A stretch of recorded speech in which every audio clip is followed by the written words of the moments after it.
Hey guys, TJ here, down and out in Zion on the way home from work. Got a long drive, figured I'd do a little blog, little video blog, a little chat. Got a few things on my mind, always thinking about painting, always thinking about art and the industry, and thinking about the group.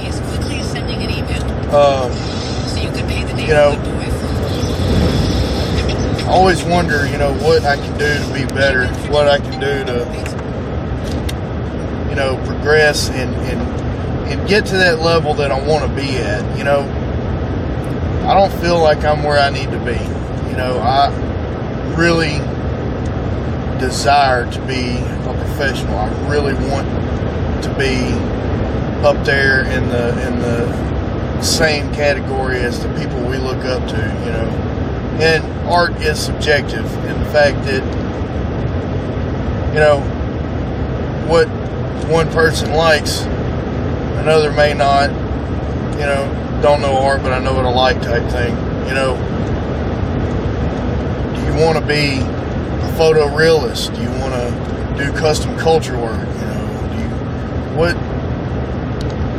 What drives you to be, the best? I mean, what do you want to get out of it? You want to achieve certain things? Do you want to be good at everything? You want to be well-rounded? Do you just stick with one thing?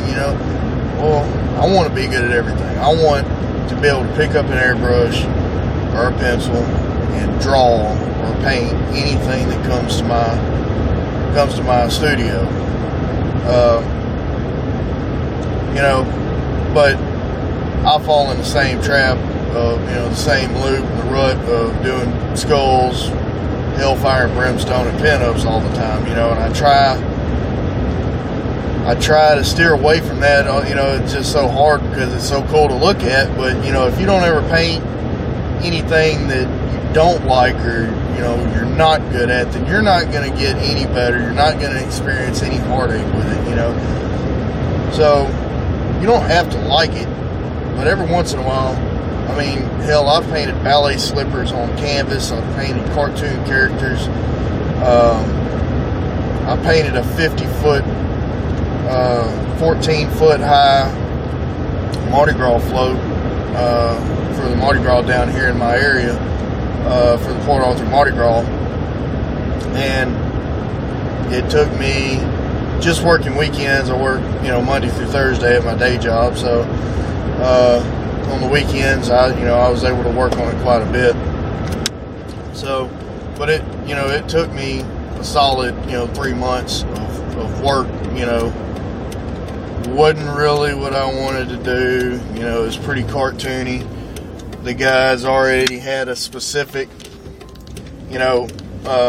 design that they wanted to go with from the previous paint job from the guy that airbrushed it the first time, and that was okay, but I figured they would want to update it, So, I kind of suffered through that, but it really taught me, first of all, how to paint on such a large scale, and second of all, how to not screw it again like that on my money, because, really, if you did it by the hour, I was only making about $1 an hour if I broke it down like that. It was ridiculous. So I try to learn as much as I can about the business aspect of it, so that I'm not just giving my sweat, blood, and tears away, for free. I'm not in it to be a millionaire, but, by God, I think if I work that hard for somebody, I deserve,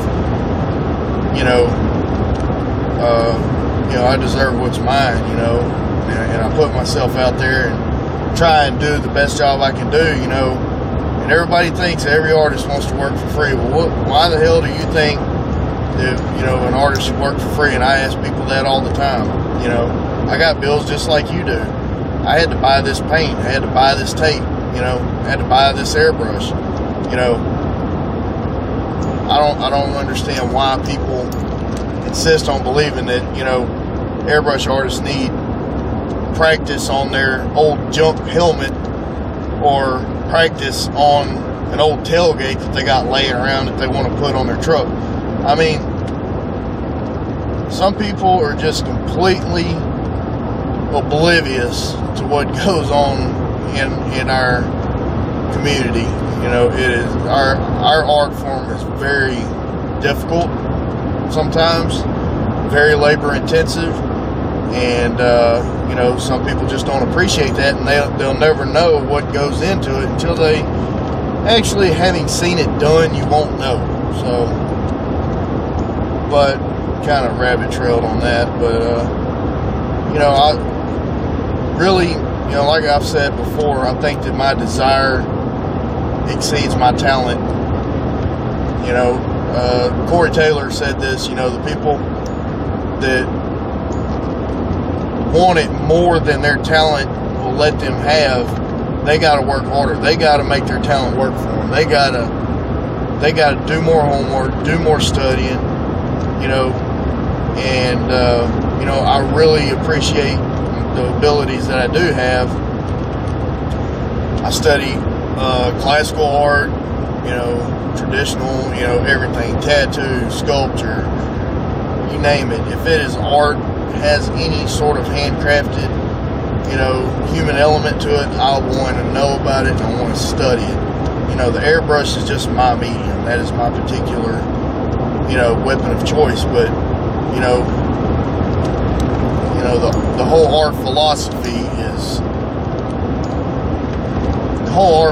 is something I live by. Everything I look at is art. Every time I look at a tree or you know, a car that passes by or something, the way the light hits it in the evening, you know, I have to look at it. You know, I try to learn as much as I can, you know, about nature and the way lighting works, the way